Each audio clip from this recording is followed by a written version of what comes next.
کا دن ہے۔ اللہ کے نبی وہ کہتے ہیں جو انہیں اللہ بتاتے ہیں۔ اور جمعے کے میں کیا خیر و برکت ہے، اس میں کیا اللہ نے خیریں رکھی ہیں، برکتیں، رحمتیں رکھی ہیں، اس سے بہتر اللہ کے نبی سے بہتر کون بتا سکتا ہے؟ تو تمام دنوں میں سب سے بہتر دن جمعے کا دن ہے، یہ اللہ کے نبی صلی اللہ علیہ وسلم نے بتایا۔ اس کی ایک ایک لمحہ، اس کی ایک ایک گھڑی کتنی قیمتی ہے۔ آپ علیہ الصلوۃ والسلام فرمایا کرتے تھے اس میں ایک گھڑی ایسی ہے جمعے کے دن، ہر جمعے کو، ہر ہفتے میں نہیں، ایک جمعہ، اور اس میں ایک گھڑی ایسی آتی ہے بندہ مومن جو دعا کرتا ہے اللہ اسے ضرور قبول کرتا ہے۔ وہ گھڑی اللہ کے نبی صلی اللہ علیہ وسلم نے متعین نہیں فرمائی یہ گھڑی ہے، اہتمام بتلایا یہ ہے کہ جمعے کا پورا دن ایسا ہے کہ اس میں عبادات اللہ کی طرف رجوع کرنے کا اہتمام ہو تاکہ وہ گھڑی نصیب ہو جائے۔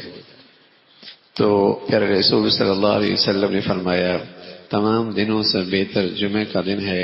اللہ کے نبی صلی اللہ علیہ وسلم نے بتلایا کہ جمعے میں ایک ساتھ ایسی ہے، اگر کوئی مسلمان اس وقت اللہ سے دعا کرے تو ضرور قبول ہو۔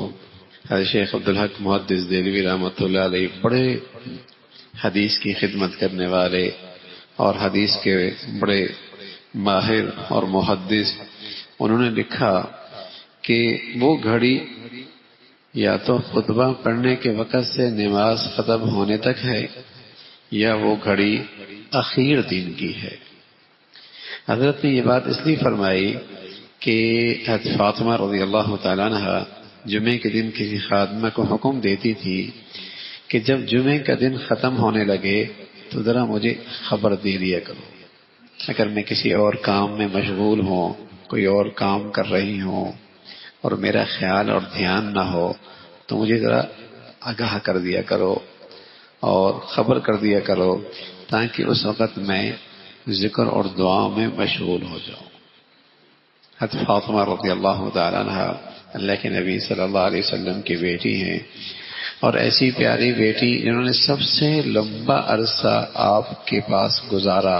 بیٹے بہت جلدی دنیا سے چلے گئے، باقی 3 بیٹیاں بھی دنیا سے چلی گئیں، ساری اولاد کی محبت سمٹ کے فاطمہ کے لیے ہو گئی، لمبا عرصہ گزارا۔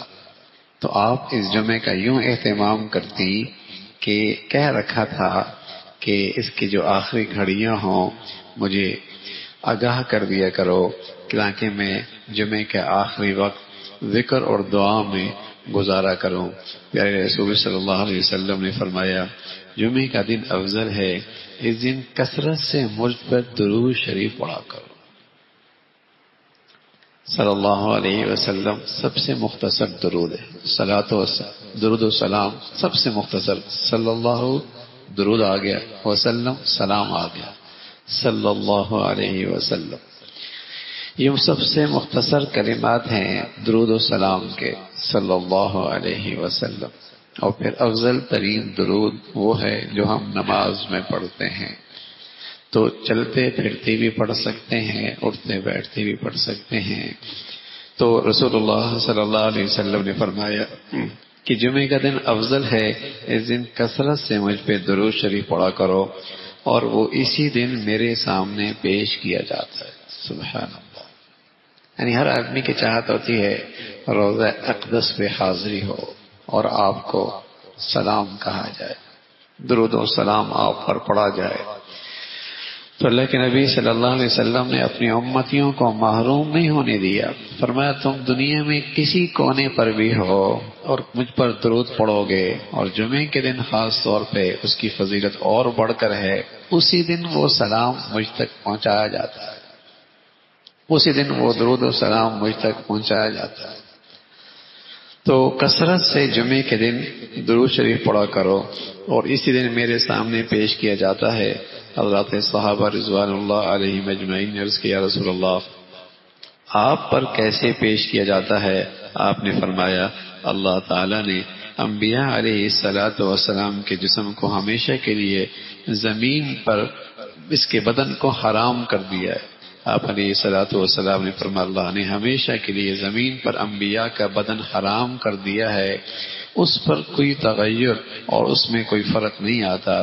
ہر مسلمان کو چاہیے کہ جمعے کا اہتمام جمعرات کے دن سے کرے، جمعرات کے دن عصر کے بعد استغفار وغیرہ زیادہ کرے، اپنے پہننے کے کپڑے دیکھے، خوشبو گھر میں نہ ہو، ممکن ہو تو اسی دن لا کے رکھے، پھر جمعے کے دن ان کاموں میں مشغول نہ ہو بلکہ عبادت میں مصروف۔ جیسے ہمارے ہاں عید کا اہتمام ہوتا ہے نا، پہلے سے اہتمام ہوتا ہے، کپڑے کیسے ہیں، خوشبو ہے، جوتے ہیں، ان سب چیزوں کا اہتمام ہے۔ تو مسلمانوں کے لیے یہ دن جمعے کا عید کی طرح ہے، جسم کی صفائی کرنی ہے، زائد بال صاف کرنے ہیں، صاف ستھرے کپڑے پہننے ہیں، جمعے کا دن ہے، اس کا اہتمام ہے۔ پھر جمعے کے دن غسل کرے، سر کے بالوں کو بدن کو خوب صاف کرے، مسواک کا اہتمام کرے۔ اس دن بہت فضیلت رکھتا ہے۔ جمعے کے دن غسل کے بعد بہتر سے بہتر کپڑے جو اس کے پاس ہوں پہنے، ممکن ہو تو خوشبو لگائے، ناخن وغیرہ بھی کتروائے، جامع مسجد میں بہت سویرے جائے، جامع مسجد میں بہت سویرے جائے۔ ایک وقت وہ ہوتا ہے جمعے کا جس میں مسلمان جمعے کے لیے آتا ہے اور اسے جمعے کا ثواب نہیں ملتا، اور وہ وقت ہے جب عربی خطبہ شروع ہو چکا ہو اور پھر وہ آئے اور صرف 2 رکعتیں پڑھ کے چلا جائے تو اس کی جمعے کی نماز تو ہو جائے گی، جمعے کا ثواب نہیں ملتا، جمعے کی فضیلت نہیں ملتی، جمعہ کا ثواب نہیں ملتا، جمعے کی فضیلت نہیں ملتی۔ جمعے کی فضیلت کے لیے ضروری ہے کہ اس عربی خطبے سے تو کم از کم پہلے آئے۔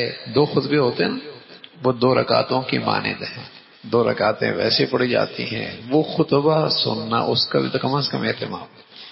ورنہ مسلمانوں میں تو یہ روایت تھی کہ جمعے کے دن بہت جلد جامع مسجد میں جاتے، درود شریف کا اہتمام کرتے، نمازوں کا اہتمام کرتے، عبادات کرتے، سورہ کہف پڑھتے، تلاوت کا اہتمام ہوتا۔ آج جمعے کا دن ہے، آج جمعے کا دن ہے، تو کم از کم درجہ یہ ہے کہ نماز کے اذان سے تو پہلے آ جائے، پہلی اذان سے تو پہلے آ جائے، یہ کم از کم درجہ ہے۔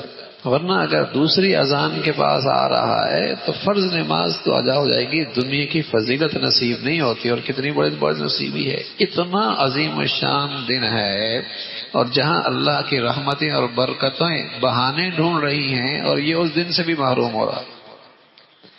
تو رسول اللہ صلی اللہ علیہ وسلم نے بتایا کہ جمعے کی یہ فضیلت ہے، اور ساتھ جمعے کے آداب میں سے ہے جامع مسجد میں سویرے جائے، جو شخص جتنی جلدی جائے گا اسی قدر اس کو ثواب زیادہ ملے گا۔ جمعے کا دن خواہ نماز سے پہلے یا پیچھے سورہ کہف پڑھنے کا بہت ثواب ہے۔ پیارے رسول صلی اللہ علیہ وسلم جمعے کے دن فجر کی نماز میں سورہ الف لام میم سجدہ اور سورہ دہر پڑھتے تھے، لہذا ان صورتوں کو جمعے کے دن فجر کی نماز میں پڑھنا مستحب ہے۔ کبھی کبھی ترک بھی کر دے تاکہ لوگوں کو اس کے واجب ہونے کا خیال نہ ہو۔ جمعے کی نماز میں رسول اللہ صلی اللہ علیہ وسلم نے اہتمام فرمایا، کبھی جمعے کی سورہ جمعہ پڑھتے، کبھی سورہ اعلیٰ پڑھتے، کبھی سورہ غاشیہ پڑھتے۔ اللہ رب العزت جمعے کی